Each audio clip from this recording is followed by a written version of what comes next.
Hey, half a day there, team.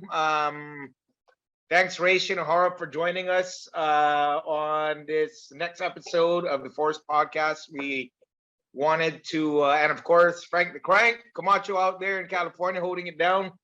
With Veterans Day coming up, we figured, I think it's always great to get the perspectives of the people that are fighting for the freedoms that, or have fought for the freedoms that we are enjoying here, even though that might seem compromised at some times. But yeah, and Ray's been multiple time veteran who is doing good things right now. But Ray, I'll let you get into the details of that. Well, I mean, I got a bunch of questions, I'm sure, Yeah. even though I haven't thought of them yet.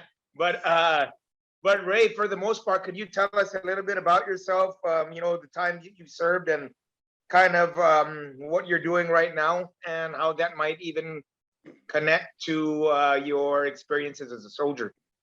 Yeah. I'm Ray Shinohara. I served the military. I started back in 2003.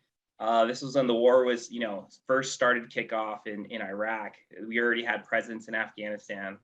I definitely knew what I was getting to, but I also, I felt like I needed to do something in life, right? Not only did I kind of want to be independent, I wanted to make a name for myself.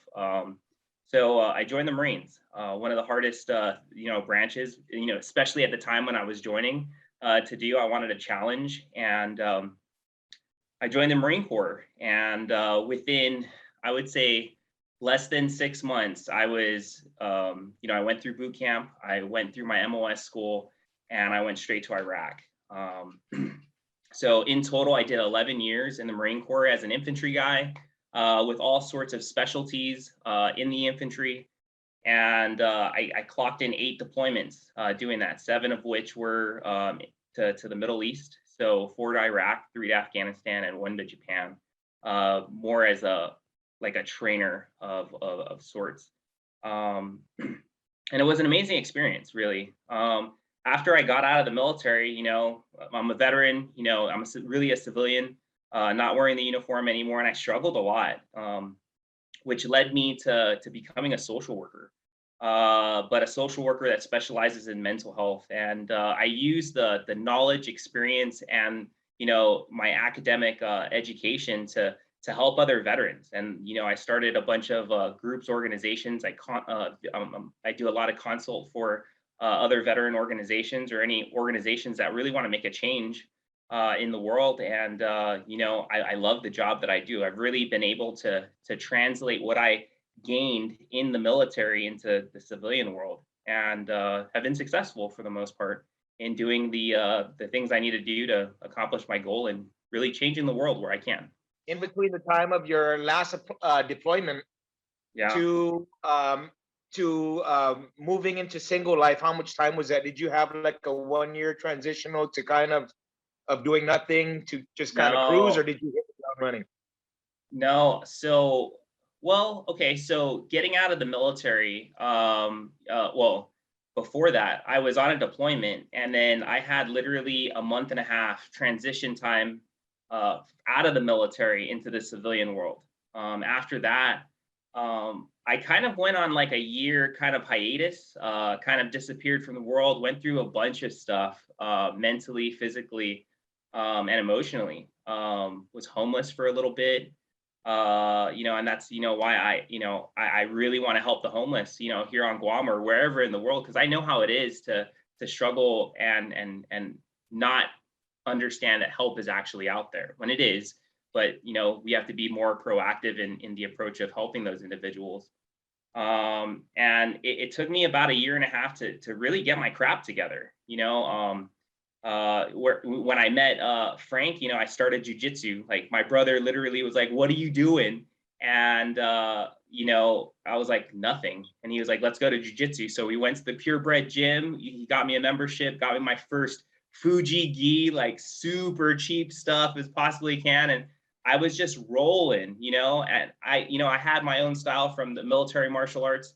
I definitely brought it to the mat, definitely got in trouble for using some of the moves that I got. And, I really understood that, there it is a discipline, and we have to follow the instructions of, the professors and the instructors that are there. And it really put me back into more of like a student mode. And it really helped me cope with a lot of my anger issues and everything like that. But then eventually I realized that I'm not on the mat all the time. And I need to be able to process these emotions as a veteran with all of the experience that I had, whether it's post-traumatic or just things that I'm struggling with. And that's kind of why I went into the mental health field, is to understand how to really treat myself. And now I use that to help other people. Do you feel that having an extensive experiences deployed, do you think that they really help you in laying out this therapy, or do you think in some ways it can hold you back? I use, for me and people, it's really that deployment or what you did. Job is different, really. Your is different when you're deployed. You could be the guy who kicks in doors, looking for bad guys, who supports and really helps out those operators that are out there. So there's definitely trauma that I've experienced, but I really use that as a strength for myself, because now I know how bad it can.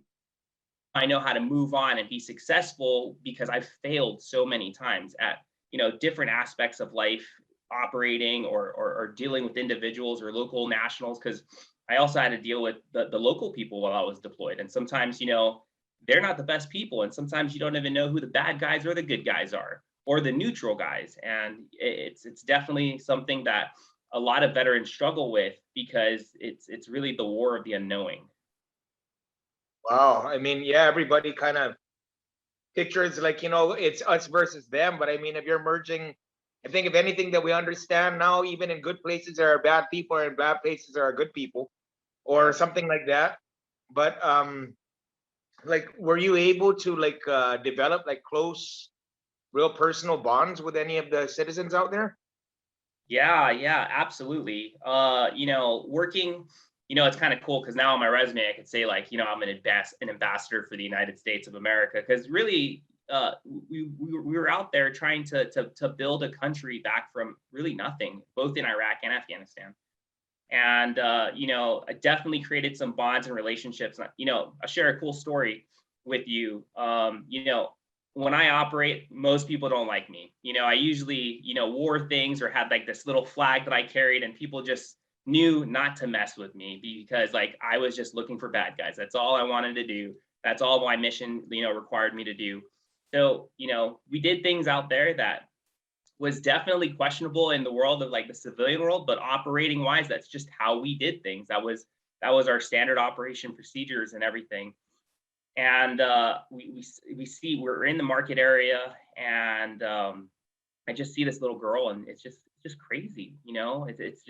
It's like the Wild West, but it was silent. There was definitely something wrong. Spider senses are going off, and a bomb explodes, and I ran to grab this little girl. Thank God she was okay. Nobody was hurt, and I literally carry her back to her house.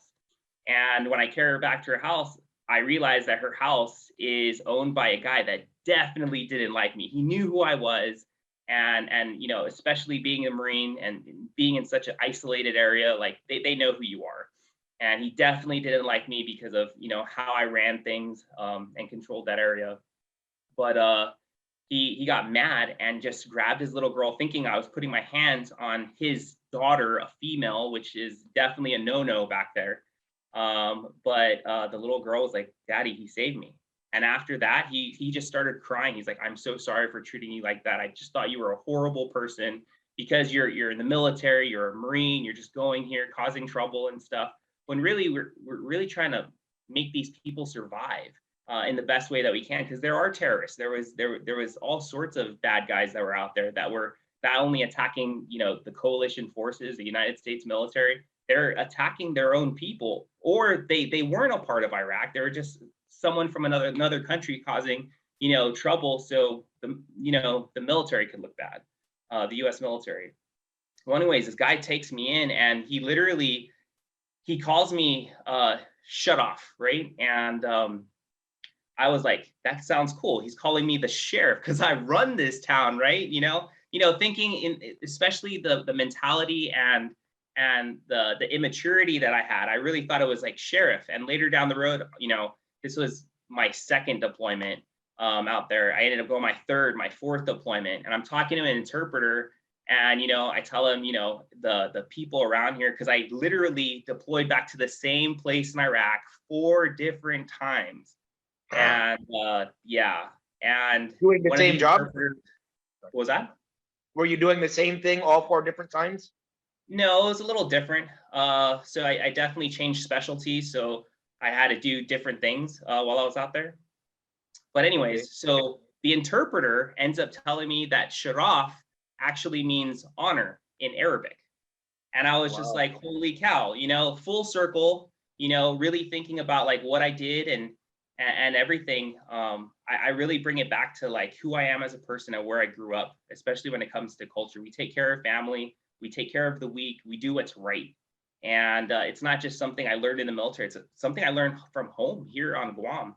And I take that experience with me wherever I go, especially when I see something wrong. Why not be that protector and step up to the plate and help others when they're unable to help themselves? Man, that's awesome, man. I mean, just running into all the guys out there. I mean, you were saying earlier that maybe, of course, there were probably people that were against the military presence there, but did you run into like a lot of, or to any at all, gratitude and from the local citizens there, or was it really more resentment? uh, it was all over the place. Some people, they loved us, they appreciated us. They'd be like George Bush, like literally like the movies. Back then George Bush was the president, and they loved America. Like if you think about it, especially in Iraq, the fall of Saddam. Saddam took so much from their people, and when we came in saying we were going to help them, like they believed in us. They believed in the idea of freedom, democracy, and the way of life that the American people, potentially could provide them. So they loved us. And some people are diehard American fans, but then you'll have other people who are, sympathizers with Saddam or the regime or the Arabic extremists that come through, because it's really an ideology, right? Even when you think about like Saddam and his rule, it was an ideology. The people who loved him are usually the people that got taken care of, that had these crazy nice houses and stuff, versus the people who are struggling in poverty. They just wanted to survive. And then when that power shift happened, all of a sudden now we're worried about Al Qaeda and all of these other terrorist groups taking over, and they prey on the vulnerable. So when we start working outside of the cities, outside of the Saddam's loyal supporters, now we're working with people that are afraid to tell us things, that don't like us because they're being threatened by a terrorist cell that is always out there. We can't have a 24-hour presence and defend them every second of the day. We'd like to think so, but it was never like that. We wanted to make them independent, so sometimes we have to leave, and that's when those bad guys would come in the middle of the night and do some really disgusting things, and not only hurt and killed civilians. They really changed the mentality and really the environment of the area. And this both in Iraq and Afghanistan. We talk about terrorists and stuff, like it's really how you want to define terrorist, but sometimes you just have local defenders, guys that are just tired, pick up a gun and just want to defend their piece of land that they have out there. And I could definitely relate to them, and especially like being in Chamorro here on Guam, you want to defend your piece of land here. And that's what some people were doing. Some people have never traveled more than 10 miles outside of where they were born, and they will defend that piece of land, and they have no outside influence sometimes. Like all they know is sand dunes or sandstorms. Like they get their information from, really. Ignorant or anything, but that's really, they don't have anything, no communication, no influences other than what people bring them, and the nomadic people who pass by. Oh, that's really interesting. I was going to ask you if, Yeah. with the social media and everything like that, do you keep in contact with any of these people in social media? But I'm starting to realize right now that a lot of these areas that you go, social media is probably like the last thing on the list there. No. Honestly, I think it's gotten better. Timeline wise, back in 2003, technology wasn't that big, right? We were still using Razor flip phones and stuff like that. Like the best reception was probably your Nokia that on it versus an iPhone. But technology has definitely changed. I do communicate with some of them that are out there. It's kind of cool because sometimes they look for us. Like I know a lot of my fellow service members that have like personal interpersonal with them, and they're talking with them. There's a bunch of guys, especially with this whole Afghanistan thing that's happening right now. A lot of the Afghan people are actually reaching out to service members, asking them for a way out, asking them for help, whether they supported them in logistics interpreter, like they're reaching out. But even before all of this, like both Iraq and Afghanistan, people started really using technology to communicate with the outside world to kind of let people know what's happening. Even like on Instagram, sometimes I like have the places I've been to, and I could see the background of places that I've operated in or been there, and it's more lively. There's more life that's over there, and that just shows me like maybe what I did out there made a slight. There's a young boy or a young girl Instagramming about it. The life that they have out there, whether it's bad, good, or whatever, they have the technology to communicate. The kind of life that they have now. And it's definitely better than when I was there. And I'm not saying I was a part of destructing it or whatever, and I could have, but in all honesty, like from what it was, both in Iraq and Afghanistan to what it is now, it looked a little better. Now, not so much, only because of what's happening in the Middle East. But there definitely is some success stories that came out of the war and terror, especially in Iraq and Afghanistan. Man, that's really fantastic to hear.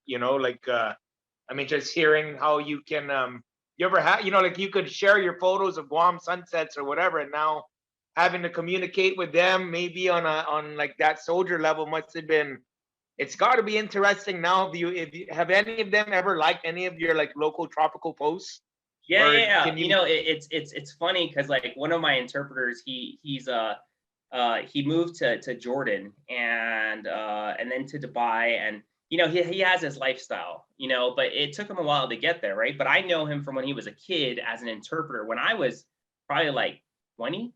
And it's just insane because he's just like, dude, because they call me Shino. They're like, Shino, Yeah. like it is beautiful where you're at. And it's so hard to describe where I'm from, especially on an island of Guam. Like I live on Guam. Like, where's that? Like California? Like, no. It's a US territory, little tiny island in the middle of the Pacific. It's a US territory. And they're like, what is that? Like the US owns you? I'm like, oh God, we're gonna, yeah. It's hard to play that game because there definitely is a language barrier, and you have to be able to convey a message that they would be able to understand, right? So like using the word territory, like it's not really something that they use. It's like territory just means like someone took over you. Like this is their land now versus not yours. So being able to translate that, but I tell them it's a beautiful place, beautiful people, beautiful women, beautiful beaches, and people from out there, they don't have the luxury of seeing the ocean, of experiencing the sea. And when I show them pictures of back home, because like I use that as a communication tool. Like I would always have it in my vest, like a picture of Guam, a picture of my family, and they just be like, wow, that is beautiful. That was something that they could look forward to because they may not have had that, right? So what I had, and the very little that I had, was just something fantastic to them. It was an idea of freedom, of enjoyment, of something better than what they had at the time. I can only imagine, man. But I mean, like being out there, of course, it's wartime territory and all of that. But you know how they kind of everywhere has its own versions of paradise. I mean, of course, the wars. Anytime you're deployed, I'd imagine it's intense. Me never being a soldier at all, but did you ever find like places or sitting in Afghanistan or in Iraq and going around looking at it, going, "Damn, these are beautiful skies. It's a beautiful city," or any of that? Absolutely. Absolutely. You have to be able to see the, we call it the beauty in chaos. Like there may have been bombs and shooting happening all the time, but like, a guarantee of something to look forward to is when the sun is rising. Because like as a military person, especially an infantry guy, we have to be up during those times because those are the most vulnerable times that you could get hit as a any branch of military. We just call it a vulnerable time. So we have 100% stand to. Everybody wakes up. We're either defending or whatever, not necessarily fighting. And you're just able to see the sun come up and just see the steam like start to form, and you could taste the dew from the night before. It's like it's an experience, not just visually, but the experience is crazy. And I've been to some places where it's just in the middle of the desert and there's just a train track, right? Just nothing. And you just see the train track dew up because of the heat throughout the day and then the cold weather at night. And it's just, you could taste the beauty out of it. It's just raw. Wow. Other than just smelling yourself, because I probably haven't showered in like a couple months, but like it's like something new and it's always different every morning. There were times where, I was in Baghdad or saw one of Saddam's, palaces and stuff, and just the glimmers of light when the sun comes up, just beautiful. Some of the times in Afghanistan, I'm on top of these huge mountains, and we label these mountains sometimes as like something ridiculous, like Mount Olympus, because it's just so freaking high, like just to climb up, like it just takes a lot of energy from you. But when you get to the top, it's just like that ultimate feeling of like, I have just accomplished climbing up this huge, ginormous mountain. But now I have to defend myself because I have people shooting at me from the top of it. And those subtle, beautiful chaoses is just it's something to look forward to. And at the end of the day, it's a new day. You're still alive. And we tell all the guys that are around us, like, dude, I'm glad that you're still around because that's less weight that I have to carry. That's another person I get to talk to. Because we're really isolated out there when we start operating in some of these environments, and some of us only know the back of a truck or the inside of a truck. I've been fortunate to work on both sides, on foot and in vehicles or in mechanized equipment. But every day out there is just beautiful. But you have to be able to see the beauty in the chaos. Freaking amazing, man. Amazing. And sorry to run you over of all the questions there, but it just gets it just gets it's some really really interesting stuff. What was really dope to see is recognizing, so for those of us who aren't in the service, sometimes we become desensitized to what's really happening out there. And I think maybe in earlier days, like I think towards after seeing all this media, like towards you actually have these there is some kind of anti-veteran sentiment out there, but because sometimes we're judging others on actions chosen, but we're not under, but it's very hard for us as citizens who've never been in war to understand the circumstances and to why these decisions might be made. Just coming towards Veterans Day, it's very, I think for most people, especially or for like a lot of people, since this whole Afghanistan issue came up with the president's decisions in Afghanistan, it kind of makes you wonder, you're thinking like, there are help out there. They fought for our freedom too. And, with the potential of them coming through Guam, how do you feel about that? I definitely had to grow up getting out of the military, because I could have definitely given you a different answer, like 15 years ago, for sure. But we have to understand there are people struggling in this world, and if we're not willing to protect them, then who are we as a people? Like these are individuals that are refugees. Like they are literally trying to escape torture or harm for them and their families. And if they stay at their current, position in Afghanistan, they're probably going to die. And if we're not willing to be, open-hearted with, with a warm welcome and, open doors to help out a needy person, they're going to die. And that's just the reality of it. If we want to be, open to helping people out, give them the opportunity to pursue the pursuit of happiness, right? Just like the Constitution allows us to be as Americans. And thinking about being Americans, we're all sorts of races. It's not you're white, you're black, or whatever. You're just an American to fight for it and show your worth as an American, to obtain the benefits and all of the other things. Then why not? We have some weird things that are happening in politics right now, and we can't change as single people. But if we really want to make a change, we have to voice our opinions. And if people don't feel that this isn't right, then they should definitely voice their opinion, and that's definitely valid. I'm neutral when it comes to it. At the end of the day, I'm just worried about the life that's being lost. Is there other places those individuals could go? Probably. But it seems like the plan that we have now is for them to kind of like come here in a transition period, and whatever happens, happens. But we also have problems with refugees that are living here on Guam right now. We had a hunger strike, a few months ago about that. And it seems like if we don't, as a people, as, citizens of Guam, like really look into what is happening, how can we control our destiny? Yeah, I completely agree. There's that concern. Of course, you want to be a human being, respect that human life and all of that, and be compassionate and grateful and show appreciation and for humanity. But at the same time, you also, I think, for a lot of us that might be living here, we're wondering if, of course, we want to bring them in, but do we have the infrastructure to support them? Can we believe in that all the safety measures would be would be in place? I mean, because it's great to see that that contact is maintainable and you can show them and they can see the pretty beaches. And of course, it'd be so awesome to bring them to that beach that in reality, like you said, maybe some of them, maybe for generations, have never even seen a beach. And the beach being free and wide and plentiful, why not share it, right? Yeah.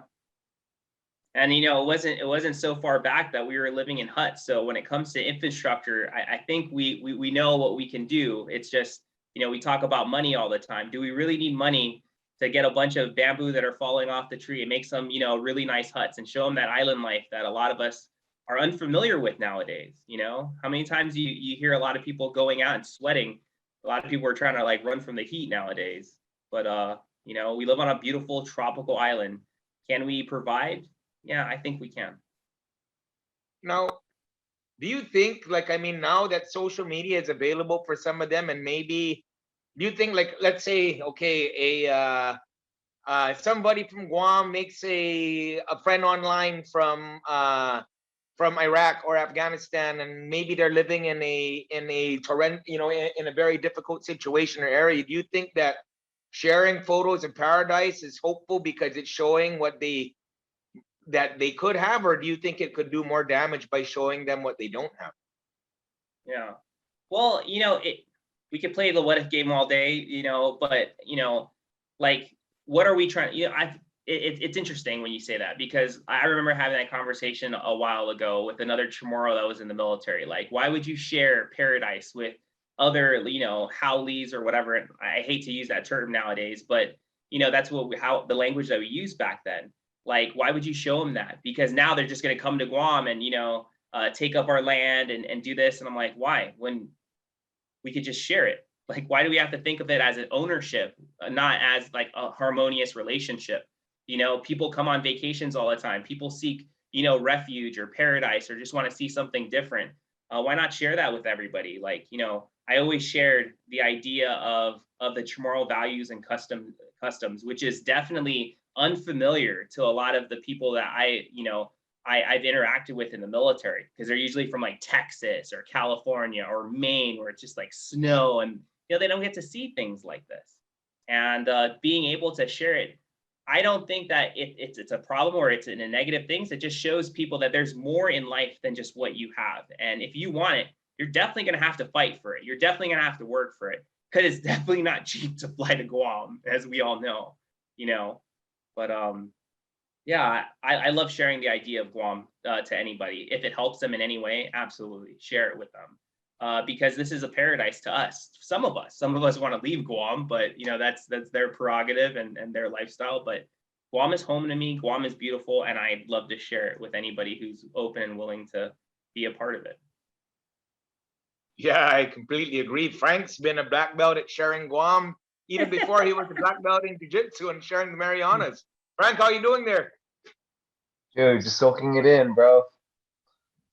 I know, man. You know, Ray, it's so interesting because you have that fantastic background behind you, and it's freaking It's not Guam. fantastic and It's ridiculous. Hawaii.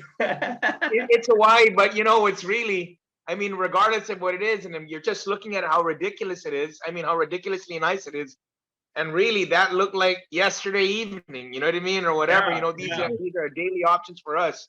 And you know how you can, and of course, I guess I'm sure it's hard to speak for the people who are, for other people who are living out there, but that same kind of zen that you felt in that morning sunrise, tasting the dew, watching the fog, you know, lift or cover the land or whatever. Did you see, did you happen to notice if that same feeling of zen was abundant among the people that you were associating with? Was there like kind of like a hopeful appreciation for that kind of stuff? Yeah, you know, honestly, hit or miss. Some people were just about the grind and the struggle that they had. They literally were living one day at a time.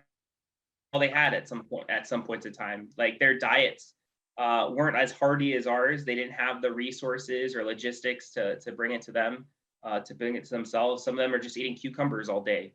Maybe eating a lamb or sheep that they had, that they owned like once every 6 months, and that was their protein source.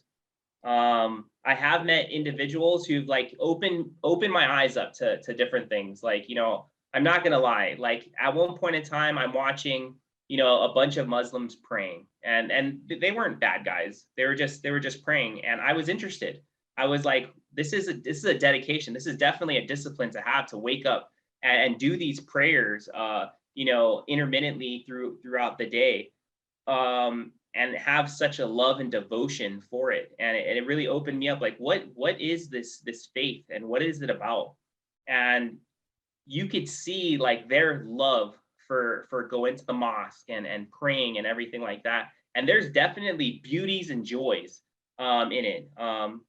You know, some veterans, they probably don't like the sound of the minarets and the mosque and the specific tones that come out of the intercoms, because they play like kind of like a music and their prayers, but it all kind of sounds the same. And you know, people start to cringe because of it, because a lot of bad things happen during those times, because everybody's praying, it's really loud, there's explosions happening or whatever. But you could see the beauty that happens within, and you see like the people, you know, if they're not just, you know, grinding, because they'll be up, you know, packing mud to make mud bricks for houses, or you know, tending to their flock or whatever. But you see the beauty in their simplicity. You could see like they don't know anything else, and this is what makes them happy. You know, having kids, the family, like, you know, we see, you know, especially individuals from the Middle East, you know, they cover up their women and everything. You think they beat them and everything, but you know, that's very in isolated situations. Like when it's family time, there's nobody outside of the family. Like they're very loving people, especially to their family, and how they would treat them and take care of them. I really feel like a lot of these negative feelings that we have, that they're hurting women and stuff. Yeah, that does happen.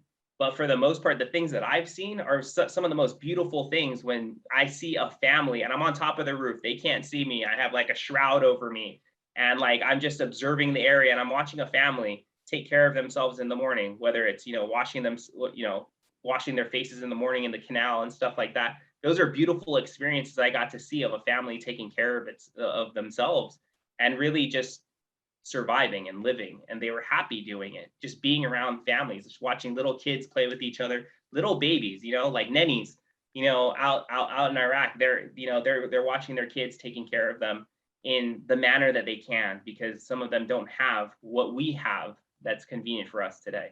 Yeah, that's human beings, man. I think sometimes we forget that, like Hollywood's been so really good at vilifying, the Muslims and or their faith, or what their purpose is, that being so far and focus on other places, we kind of we sometimes lose sight of that. Now, being a soldier, now your time as a fighting soldier is to protect and defend. And I can see now, even as your time as a citizen, you seem to hold on to that whole same focus and as protecting and defending. Now, for a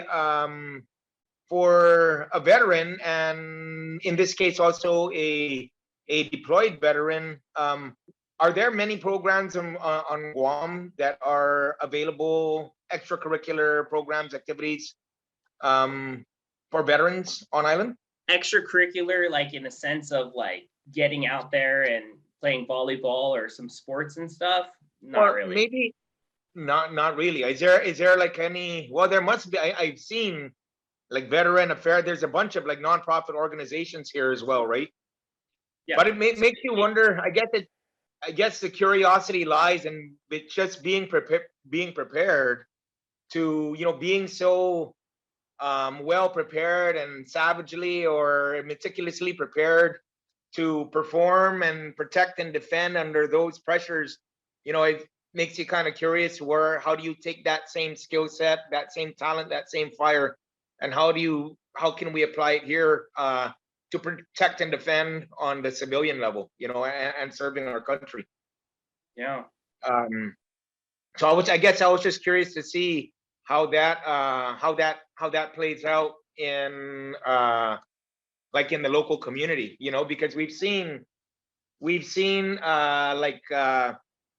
the support our troops ribbons and seeing all of that, and I just started to wonder. I mean, okay, showing a support our troops ribbon is fine, wearing a support our troops shirt is fine, giving a discount to a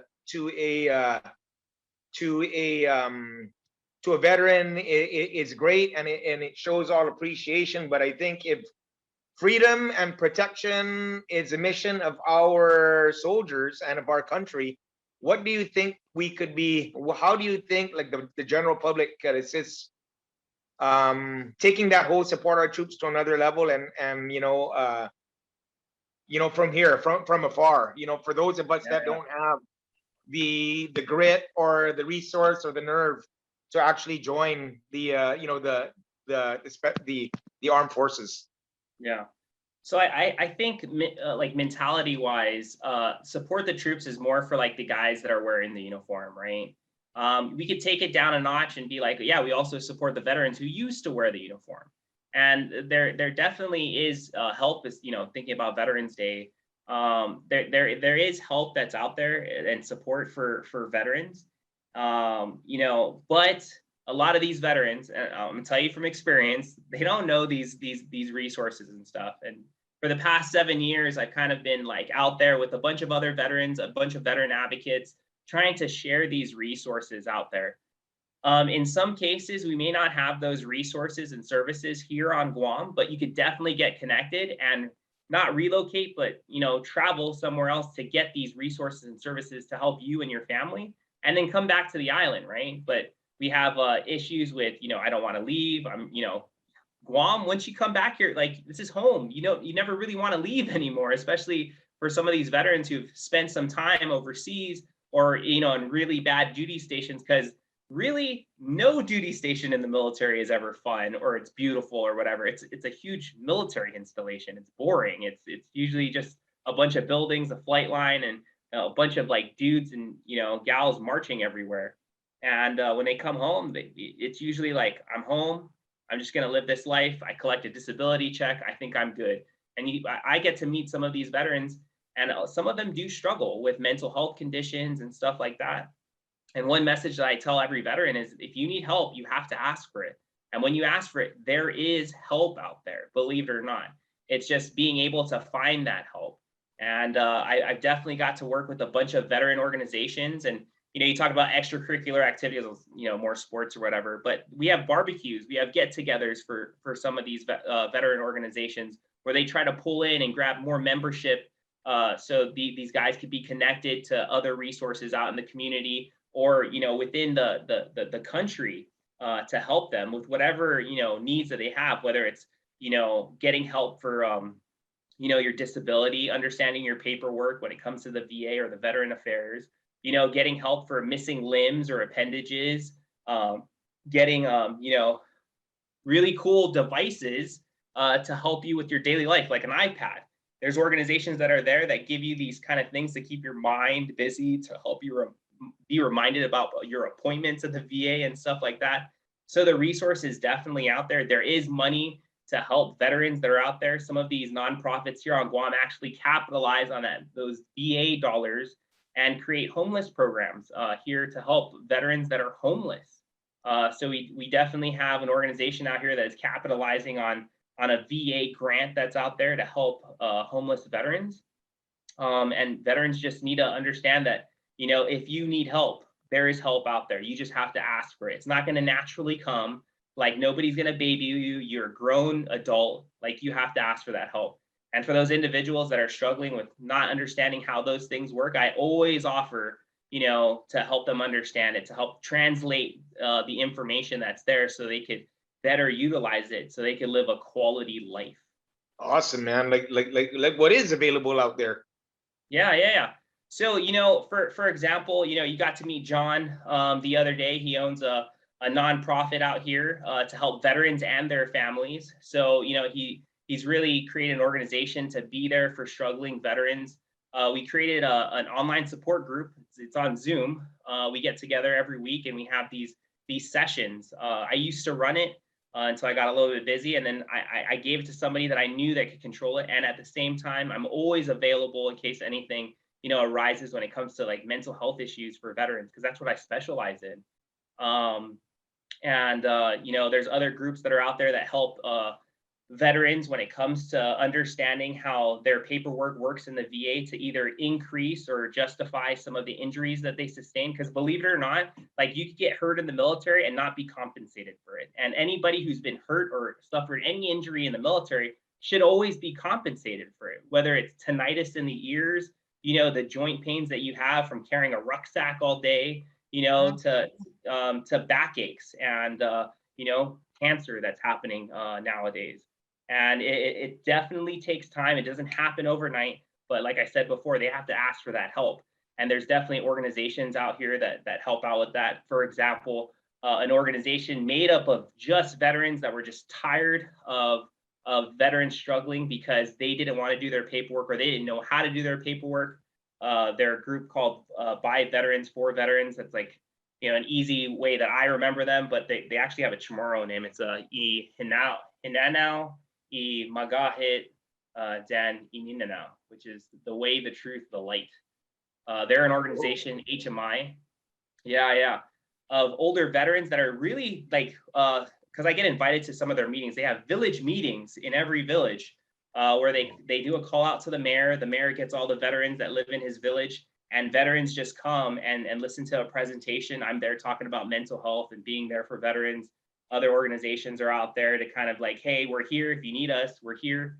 But they have a doctor that's a part of their group that kind of helps them, get the right documentation, because it is hard to obtain these documentations that, for some people, they've been out of the military for like 20, 30 years, and it's so hard for them to be compensated for, falling out of a truck, tinnitus, some of the injuries that they may have sustained over the years that they never really thought that it was a condition that they could get paid for. But like I said before, if you got hurt or sustained an injury in the military, you can get compensated for that. A lot of people don't know that, and we're always trying to advertise to them. It took me a long time to do it, believe it or not. Like I may advocate for it, but it took me a while to actually grab all my documentations, walk to the VA, submit all my forms in the right and correct order, And it's a learning process, and I try to share my experience with the VA and all of the other issues of being a veteran, to show other veterans that they're not alone, and this isn't something new. And if we stick together, we could really make a change in the community and help veterans that need it. What's been your best coping therapy? I'm not saying that, I don't think that every deployment must be, I'm sure not everything is traumatic. I'm Yeah, sure yeah. there's some kind of enjoyment there, but I mean, now in daily life, you're mentioning you're doing jujitsu. Like, is it jujitsu in particular as a martial art, or is it just because it's physical activity that helps you with that? Yeah, it's physical activity. You have to have some interest in it to like love the sport. And I definitely, people talk about it all the time. Can I say jujitsu saved my life? Like, kind of, but it gave me a purpose, right? So from I'm a gym jumper. I hate to say it, but going from purebred to steel. But sorry. It happens, man. It happens. It does happen, but I got to meet some amazing people along the way in my journey through life. And the things that I've learned from people, whether it's like, talk on and off the mat, talk on the mat, because like I'm a big narrator when I'm rolling. Like I'm like, I'm gonna get you, and they just think I'm a joker. But like I get to test myself, something that, I'm not used to anymore. Like in the military, especially in the Marines, we're always fighting each other, right? So I'm a black belt in the Marine Corps martial arts program. And like we are always testing each other physically, who could choke each other out, who could like hurt each other, who could like, get as many bruises from the rocks on the ground. But like I didn't have that, in my life when I got out of the military. And having it through jujitsu really, put me on my toes, because I have another guy who's trying to choke or rip my head off, and I have to like, put in the guard. I have to put in the work, because like when I first hit the mat as a white belt, I got my butt choked all the time and I was frustrated. But understanding the process, paying attention to the classes, understanding the escapes and everything like that, it's definitely challenged me. And that, I think that's what I needed. I needed a challenge and something to like, put all my physical energy in. But when it comes to like the deployments and the stress and everything, I don't really think that it was jujitsu that did that. It was like my understanding and interpretation of how I perceived the world. So when I talk about, this to other veterans, it's a social aspect, but I think of it more as a spiritual aspect. My understanding of myself, the people that are around me, and my view of the world. And, I had such reality when I was in the military, more of like a neutral stance, from all the experience that I've had and the things that I've seen in the world, good, the bad, the ugly. And I want to make the world a beautiful place. So every time I struggle with my mental health, I think of beautiful things, right? And I start with breathing, like breath, especially in my field in mental health. Breath is probably the best medicine for mental health, like clearing your mind from all of those natural chemicals that you're creating in your body to really push them out through your oxygen and control yourself. So individuals that suffer from all sorts of mental health conditions, especially as a veteran, it's really based off of choice. Like I could choose to be mad and angry and disappointed and shamed because of what I've done or what I'm about to do, or I could just take ownership of who I am and calm down. Like, I never use that with people that I work with, but you have to tell yourself that. It's something you have to negotiate with yourself. Like, can I calm down from all of this anger and put into something productive? And I do. My production is my mission. My mission is to help others and make a change in the world where I can. So, when I think of like the bad times that I've been through, I think of those as the bad times that I could be in, instead of like what I have now. Like, I live on Guam. I live in paradise. I have my family and my friends that are around me. I have my nieces, my nephews. I have my brothers, my dad, my aunts, my uncles, and that's so much more than what I had in my deepest and darkest times, because I didn't have nobody, right? So when I think of, things like that, that's what I focus on. I think of all the good things that I have and get out of that deep, dark place, because there's no reason for me to be there anymore. I'm not there. I'm in a way better place. I'm just bringing myself there.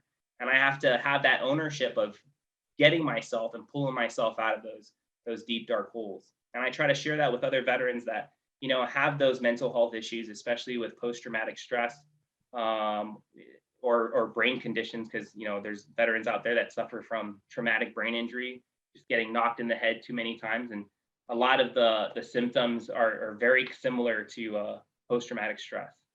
So it's really Great. reframing the thought process. Would you say it's like a constant skill development, like, and it's like a habit that you have to continue to strive for on a daily? Yeah, absolutely. Another thing I talk about is creating better habits and relationships. Me understanding myself and the experience that I have, especially with PTSD, like, have it? Do I feel it every day, every single day? And every single day, I have to tell myself to get up, wake up, get out of bed, brush my teeth, make my bed, and do these things. And I have to literally, like, you could sleep in, but what does that do for you? Nothing. I could just be mad, be sad, and remember the boys that I've lost, or I could live for them. And those are daily choices that I have to make. And I make these very habitual to how I dress up in the morning. Like, I iron my clothes in the morning. Most people don't do that. So get in the dryer with the new technology that's in fabric nowadays, and hey, it's pressed. No, it's not. Like, but there's peace in that kind of mythology. Like, even making your bed in the morning. Like, when I make my bed in the morning, I know guaranteed when I come home, I have a fresh, clean bed to lay on instead of like, oh, my blankets everywhere. And that's really habits and choices that I have to make. And it's the same thing with mental health. I live with it every single day. I live with understanding and knowing that I did, 7 combat deployments, and I've seen some crazy things. I've seen some horrible things. And it's really, my rationalization of what I have now and how I see the world, and creating better habits and relationships nowadays. Dude, so it's a constant fight, a constant daily fight. Are there ever points, and I'm sure there are, right, where sometimes the day doesn't start off the way that it should? Maybe you had a long night or a bad night, and then your habitual stuff kind of just don't fall through, and then it's like just chaos from the get go, and then next thing you know, you're just down this downhill spiral. Like, does that ever happen? And if it does, Yeah, like, yeah. what are some pivot points, or like, I'm thinking of it like from a fighting point of view, like, Yeah, oh, yeah, yeah. like, what is your transitional point that you have to get yourself into so that you can be like, okay, all right, let's get back into the mix and then get back into your groove. Does that ever Yeah. happen to you? Absolutely. And we all think of it as stress, right? So when things bad that happens, you get just this enormous amount of stress, and it trickles down or it increases depending on like what's happening. With my mentality that I have, and I tell myself this all the time, if something bad happens, it usually happens in threes. It's just a mantra that I have, just to expect the worst. And when you expect the worst, like, it only gets better from there. Like, I'm expecting it to get worse. So I tell a lot of my friends, like, hey, I just lost my keys to my car. It's going to take me a while to get there or whatever. And I'm stressing out inside, but I'm stressed. Or is it a way of telling me to slow down and really think methodically about what I'm doing? Because in my head, I'm like, when it rains, it pours, and I have to expect the worst to happen. But if I expect the worst to happen, I could prepare better. So I know that I'm stressing out because I lost my keys. And that happens. I actually have that new Apple key fob or whatever. Like, now I know how to find my keys. And the same goes for my phone if I lose it, because my brain's like, oh my gosh, I lost this. But, like I said before, creating better habits and relationships, I tell everybody, when I'm stressing out, like, I'll be completely honest with them. And it's very hard to make me super duper mad nowadays. But when I am feeling, agitated or stressed out, I let everybody know. So, that creating those relationships with people, to have them understanding like how I am and what to do in case, I get into these deep, dark, darkness places, just to be there for me. Just put your hand on my shoulder. Just let me know you're there. Breathe, and being honest with them.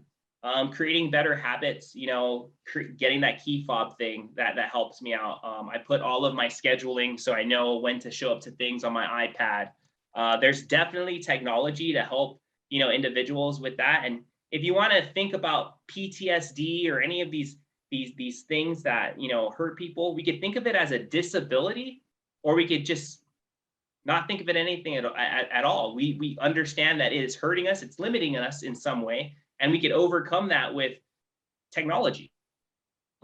If my leg hurts, what am I going to use to help me walk? A cane. That have brain injuries or some sort of mental health, what am I going to use? Well, I could use this app. You know, I could do like a yoga nidra to help me with stress or to help me with sleep. Like, we have that availability and accessibility of technology to help us. And that's definitely something I share with veterans and understand what's going on with you and how I can help you. Sharing a couple YouTube videos with you for better education and knowledge with what you're going through, to like sitting down with you and being there for you as a, you know, another veteran who understands the struggle and what you're going through. Really incredible that we have that technology out there right now. And nice that we have somebody, you know, somebody who's been there, done that as yourself, who's willing to help others navigate through those resources. You know what I really noticed too, man, and all throughout this conversation, what I thought was very impressive, and we're talking about terms of coping, dealing with it, all of that. Never once did I hear you say medication, you know, and it's so, you know, it's funny because when you think of treatment for PTSD, or even just not even PTSD, or anytime you go to the doctor, I remember before, the advice that I always used to get from the doctor is just drink plenty of water, rest a lot, drink plenty of fluids. Now, it seems like doctors, it's almost at that point when you feel sick, you feel like you're just going to walk out with the medicine, and you feel like that's going to be the answer for everything, you know. But it just got really interesting. It was just hearing you see, because when you're talking about PTSD and people that have been to war, you're talking about, it doesn't even have to be physical, but psychological, massive trauma. So when you talk about things like breathing, developing good habits or whatever, I mean, how high would you prioritize that more so than your, I mean, you know, on your list? Because breathing is free, right? As long as we're living, most of us have oxygen. Yeah. For the most part. Yeah. So, you know, in understanding like medication, like it is there to help and assist people. It's a treatment. It's not a cure, right? And, you know, especially as a social worker, you know, because that's my field, I have to understand a person from their biological, their psychological, and their social, you know, aspects of their life to really understand how to treat them, or, you know, give them, you know, options that they can take. And in understanding PTSD and the biology of what it is, right? So that, you know, that severe trauma, it's really chemicals that are in your body, right? So you get triggered. So those are the words that they use. You get triggered by something, then all of a sudden, all of these chemicals rush through your brain. And that's when people start to sweat, they get anxiety, they can fall into negative experiences like depression, anger, and, you know, the full spectrum of anxiety and these bad behaviors. And it's really understanding how to control that, right? So these individuals that are getting, and I'm not against medication at all, I just don't care to talk about it unless it's something that you're actually, you know, using for particular cases, because some people do need it based on their biology. But for the most part, what it really is, it's a serotonin inhibitor. So it's really, it's to control your mood hormones, right? So it's that mood hormone that fluctuates to, you know, sad or angry or depressed or happy or whatever. And understanding how to control that. Oxygen, the breath, controls all of that, right? The same thing with all of these other chemicals that are in your body. So breath is, yeah, it's free. You could definitely use it, and it's really control and understanding, you know, the behaviors that you're exhibiting, and then creating those better habits and relationships, like I was talking about before. If I work with anybody that is taking these antidepressants, antipsychotics, or whatever, I usually tell them, like, you should also go see a professional, a therapist, or someone to talk to, so you could change those behaviors, use the pills to help you control it, but also understand that you could also control it yourself. And these are specific interventions or modalities to use to live a better life, right? So when people talk about a therapist, like, they're really trying to understand what are these triggers to control that negative behavior so you could create a better behavior, so you can live a better life, right? So that's what psychiatrists and psychologists are really helping individuals deal with when it comes to, treatments for them. Or, take the easy way out and take the medication. Some people would say that. But some people do have severe depression or anxiety where they do need that medication. But, like I said before, like go see a professional and get some real good psychotherapy to help you with that. And that could be even with drug addiction, because, some guys come back and they get down with the drugs and they have problems with that as well as a coping mechanism, which, exacerbates the problem and creates even more bad behaviors. And, you see veterans going downhill from there. Really, that's the thing with the coping mechanism. It's great to get great that you can find one, but when if it happens to be something that it's not always within access, whether it be medication, whether it be jujitsu, whether it be surfing, whether it be weaving or slinging or whatever. I mean, it's great even for a lot of these things that are free, but sometimes, like we could be tied down without. Do you know who Wim Hof is? No. Wim Hof, I know he's going back to all you're doing some emphasis on breathing there. Okay. And he was able to kind of like talk.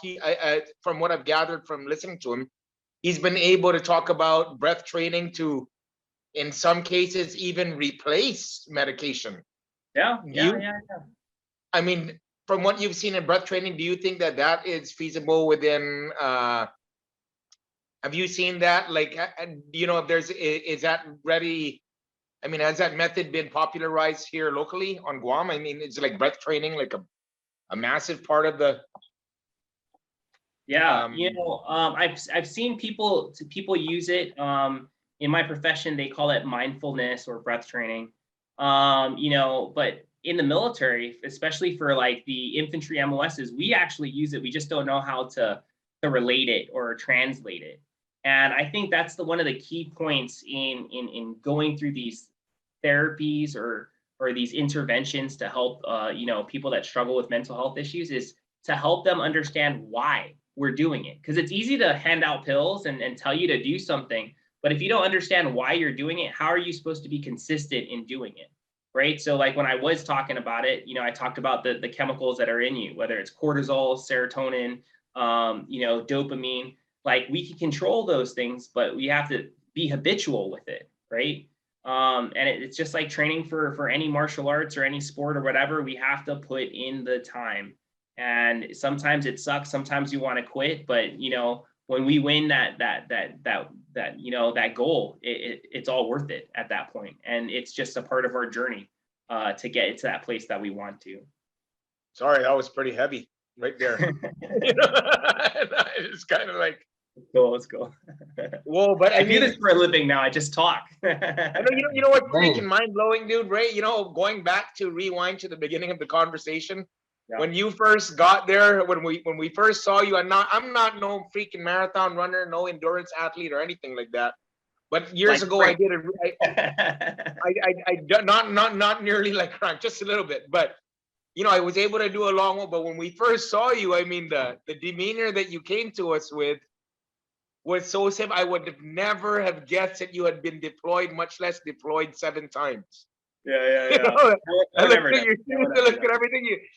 It almost for a minute there. I thought, you know what I mean. I said, does this guy really understand what he's going into? And then, do you really understand what you're getting? No, and I didn't. And that what was funny, we started to find out that this guy understood so much of what he was getting into. He took the time out to try to understand the things that all of us were getting into. So, I could see that in the grind of that all, if we all fell down, you probably would have had the resolve to carry all of us to the finish line. So how did you I mean, geez, with everything that you've seen, to the temperature that you've risen in your life, how do you restore that back to such a mellow, such a mellow vibe? I mean, where'd you find that possible? Living, it definitely hits at a personal note talking about this, but I struggled, like I said before. I got out thinking I was going to be with my family. I had a little boy. I had an old lady from Guam, and when I got out, I didn't understand how to deal with my feelings, and I demonstrated so many bad behaviors from drugs to alcohol, abusing my medication, and just being really isolated. And I wasn't able to communicate with my partner or my child, and it brought me down this really dark path that I never want to go back to. And when I do all of these things, I think of these dark times, how I never ever want to go back there, and that I could take myself there if I wanted to.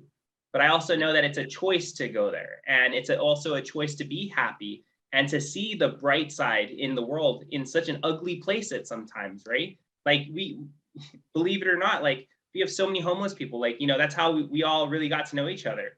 Yeah. But you can see the beauty in it, right? Helping those people. We went out there, with nothing other than my backpack, just in case anything happens, but like nothing. And people came with their hearts and open arms to help us in our time of need.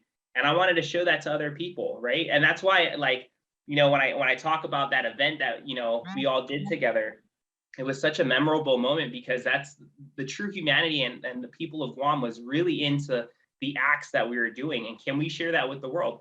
Absolutely. But it's a mindset, right? Like, even if someone has a really bad day, especially in my field, like I deal with people that are either thinking the sky is falling or they want to hurt somebody. And being able to, I talk about it, we do verbal judo, right? Like you want to size me up and everything. Well, I'll just rationalize with you. Like, but there's no reason to be pissed off. There's no reason to be mad. We can talk like grown adults and come up with a solution to the problem that exists right now, and live a better life. And I feel like with everything I've been through in life, I could see the bright side out of things, and I could kind of rationalize, not with other people, just other people, but with myself, because I can be a very angry person. I could be that guy who's like, ha, ha, ha, and you want to fight, and I'll just do it. And when I fight and I do things, I don't think about my health and well-being. Like, I am there to swing, and I have to be able to control that. And it's taken me so many years to control myself and my anger, and I want to share it with other people because it's a different mindset. Like, we don't have to be angry all the time. Like, life sucked before, but it doesn't have to suck now. And we can make that change inside of ourselves to live that better life. And I try to live that, and I try to lead by example by showing other people there is another way, and you don't have to struggle alone. Fucking hell yeah, dude. Hey, big time. Oh yeah, man. Really, that's and even though this conversation is steered, focus on Veterans Day and all these things, but what's really catching is like a lot of the advice that you're giving is not just for veterans. This is like for better living, true quality of life.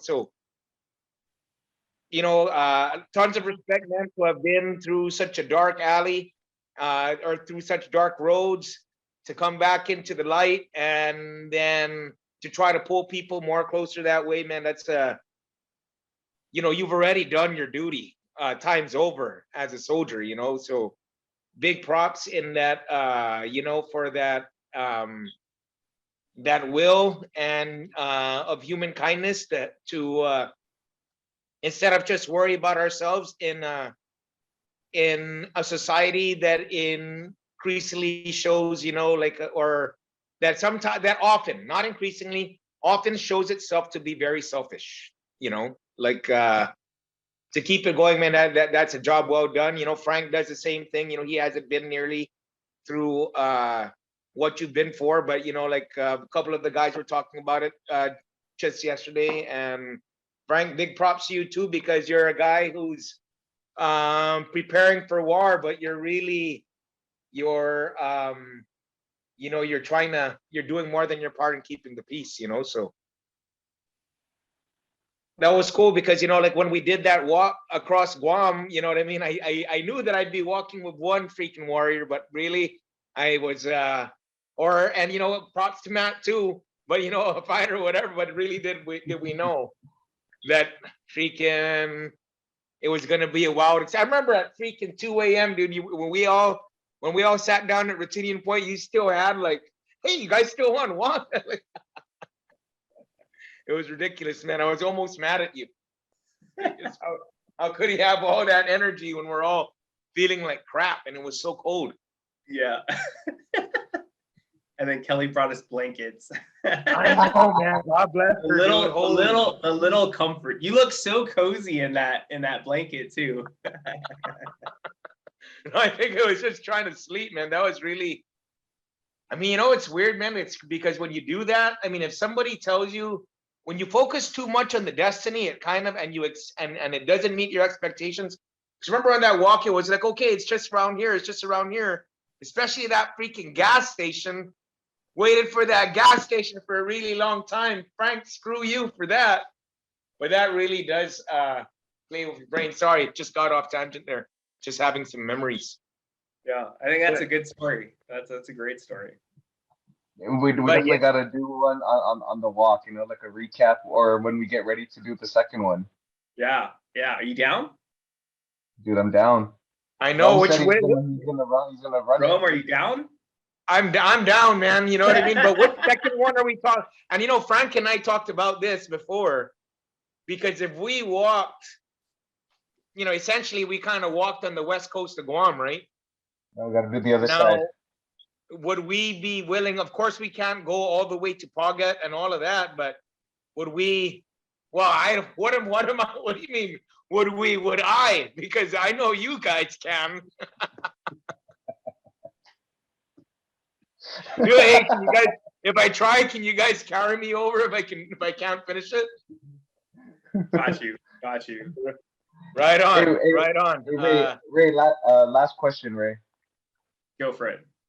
What does Veterans Day mean to you? Yeah. Veterans Day to me, it's a very unique holiday. It's honor the veterans that put on the uniform, the past, the present. It's not really for the other service members that are on active duty. They have their own day. It's not for the individuals that have passed away because they serve the country. They have their own day as well. It doesn't mean that we forget about them, but especially during Veterans Day, the past couple of years, it's meant a lot to me because I have a lot of my brothers and sisters that have put on that uniform, have taken off the uniform and are struggling. Whether it be PTSD, suicidal ideations, and that's something I really deal with in the veteran community is a lot of veterans don't find worth in themselves anymore. And, they struggle with the inner demons that they have because they think help isn't there. And I really try to promote the idea during Veterans Day and every day, especially on my Facebook, like help is there. You just have to be willing to have the courage to ask for it. So Veterans Day is just to honor, my fellow service members that put on that uniform and have taken it off, and their sacrifices aren't in vain. They are still honored for what they did and their sacrifices that they provided in the service of their country. A really good friend asked this question that I forgot to ask, but I will ask, is how do you feel about what do you call that? Let's say cannabis treatment as an option for medication, and also the recently talked about microdosing of psilocybin. Yeah, absolutely. I don't like to advertise this, but I'm a huge medicinal cannabis advocate. I helped the medicinal cannabis patients increase only because we did a huge outreach to a bunch of veterans and helped them understand that you don't have to be afraid of using cannabis as a treatment. Understanding this is medicinal cannabis, not just like I want to smoke some because it's fun, like the recreational side. But I'm very open-minded to it. I talked about breath training and everything like that, and pharmaceutical medication, but there's also the holistic medication that's out there too.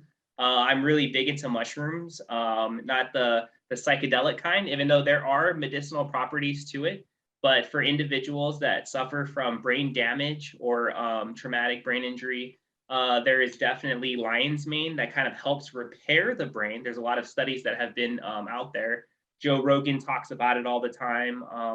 And I really challenge a lot of these veterans that are seeking help to kind of like experiment with it, seek advice for it, understand it a little bit more, because it's a treatment option that's out there. It may not be completely advertised, but it definitely is out there, and it's helping veterans when it comes to cannabis, when it comes to managing your feelings or having more positive experiences, or to help you with pain, anxiety, or any of these other negative behaviors. Cannabis can help you, but just understanding that it's medication to treat a symptom, and it's not something that to abuse, because we can abuse some of these things, just like alcohol. Some people are functional alcoholics, but do you have to consume that much, right?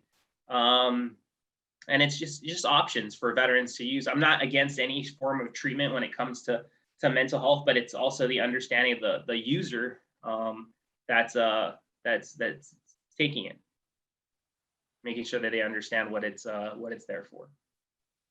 Well said. Really cool that you say that. I mean, there's so many people talking about like the argument of these like these laboratory created chemicals, pills or whatever, the side effects and the potential consequences of that being so much more risky and less progressive than what is increasingly starting to show is a really great solution in medication with cannabis. Yeah. I also had one more question. Sure. Is being a civilian and being a soldier, and a good friend once told me, I can't call you a former Marine, because once you're a Marine, he says you're a Marine for life. So as a Marine, what would your advice be with this incoming, the Marine buildup and all the, everything that comes with that? What would your advice be to to Marines that are incoming, and to the civilians that will be essentially receiving them? What do you think is what would be healthy information for all of us to hear? Because sometimes you just can't fight the tide. Yeah. Yeah, I was really afraid you were going to ask me that question. I can take this from all sides. We don't have to. No, it's cool. It's cool. But it was good that you talked about the Marines, and I definitely was going to use that for the blooper reel. Like, you kept calling me a soldier. I'm actually a Marine, but that's okay. That's okay. There's a difference. If you look back in the footage, I'm kind of like, okay, whatever. It's cool. Sorry, dude. No, it's cool. So if I was to give advice or any recommendations towards the Marines, being a Marine myself, being a senior enlisted guy, this is my home. Treat it with respect. As one Marine to another Marine, treat it with respect. Take your boots off when you come inside my house, and pick up your trash after you're done having a good time. But enjoy paradise, because it's beautiful, and that's what it's here for, right? They may have a job to do here. Do your job. If you have time, experience Guam, because it's beautiful. To the civilians that are out there, like, the military buildup isn't a bad thing. And it's going to happen regardless of whatever happens within the government or within, the status that we set forth as being an unincorporated territory. And we have to be able to evolve in who we are as a people, and not think of everything as they're trying to take things from us. If they are, then obviously we have rules and regulations and laws to kind of enforce that, and definitely enforce it. But when it comes to, pushing ourselves from the military buildup or causing, negative interaction between service members, regardless if they're Marines or soldiers or whatever service branch that are out there, we only create, unstableness, because we're not working as people. And I only could come back to what I experienced as a kid being a local islander, is like, we are very welcoming people. So welcome them in, show them the island, and help them experience what it means of being an islander, being a Chamorro. And I think we could really evolve as a community, as Chamorros, because believe it or not, Guam isn't full of Chamorros anymore. We have other islanders that are here. We have other people that have called this place home, and this is home, and we could respect each other and learn how to live with each other and share that island life and share, that half a day with everyone. Also, one more thing. Okay, one more thing. You could probably save this for like later, but I didn't know that there was a difference. Like I thought that Marines were soldiers too, or is a soldier only for like a one side of the military? Yeah. Well, and that's cool. I'm not gonna hate on you because you don't know. Nobody and, never. Yeah. Honestly, it shouldn't even matter. But yeah, if you wanted to be a little more formal, like a Marine is a Marine. Like they say, once a Marine, always a Marine. So you take off the uniform. I'm still a Marine. A soldier is someone in the Army, and they're serving in that uniform, and they're called soldiers. And after I guess they get out, they're called ex-soldiers. I guess they don't have ownership afterwards. But like I could go on a military base, tell them I'm a Marine, and they'd accept me regardless if I had a full beard and a huge gut. If I go to any embassy, which is like, guarded by Marines, if I say I'm a Marine, like they'll probably give me room and board for the night in whatever country that I'm in. Only because like it is a very small community of us on active duty at any given point in time. And that goes for the same when it comes to being a veteran. It's just such a small community. We share a lot of the same values and characteristics in service, maybe not necessarily out of service, but yeah, we like to take care of ourselves. Right on. Raw. Respect. I know. And then, for those sailors or the Navy, they're sailors, and I don't know what you call the Coast Guard. I didn't even know they were in the military until. And Air Force would be airmen then. That's what that is. Oh yeah, those guys. Sorry. Oh, I thought that all the military was all soldiers. What about you, Frank? Did you know it was different? It was always once a Marine, always a Marine. Yeah, right. But it's okay. It's also a good conversation starter, because if you keep calling a Marine like a soldier, he'll probably want to talk to you more or engage with you a little bit more, just to get mad at you. Like, I'm not a soldier, I'm a Marine. Yeah. But I say this a lot. Oh wow! All these years, never knew that. Dang, yeah, dude, you're fucked up, bro. Did you know that? No, I didn't. See, that's so crazy. So it's like, wow. Good to know. Wow, that's like wow, it's that brotherhood, man. Yeah. That brotherhood. We have a huge a Marine veteran group that's out here. It's called Once a Marine, Always a Marine. And we throw these huge barbecues at EPAN for if you served in the Marine Corps or were attached to the Marine Corps, you're invited. And it's just this huge barbecue. Tons of beer. They have raffle drawings. They usually give beer as the raffle drawing. It's crazy. Everybody just gets drunk. We get loud. We start doing cadences and stuff that we used to do in the military. And it didn't matter what job you had in the Marine Corps. It was just the idea that you were a Marine. And we welcome any Marines and their families every year. And it's a really good time. We'll have like over 1,000 people come to EPAN. When is that one? They usually have it in March, I think, because of COVID. The past 2 years, it's been hard to get together with everybody, but they just have these small pocket meetings and stuff where they'll just meet with each other. But like, talk about the young and the old. We have dudes that were in the military or in the Marine Corps from back in the day that still show up with their canes. They're just like, I'm a Marine. They'll have the Marine hat, and here I am. I'm like one of the youngest dudes here. Like, hey guys, how's it going? Wow. You think I'm one of their kids? Yeah, I literally had to create my calling card. I literally had to put my military resume on the back because all of the Marines in that group thought I was a reporter, because I was always asking questions like, how can I help? This and that. And they were just like, Ray, who do you work for? I'm like, what?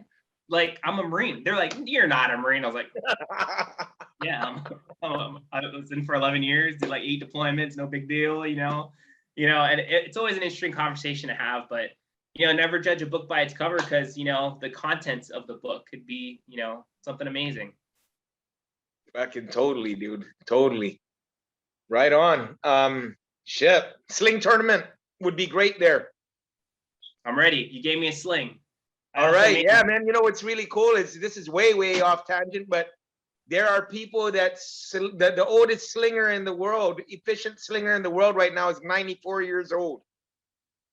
Damn. So I mean, just so that way it shows. I mean, with as many, because I think the Marine, what's very very impressive about the Marines that the general public can appreciate, regardless if we like or hate them or whatever, is that they're soldiers, or that they're warriors, that they have that warrior ethos, so that at least is really respectable. And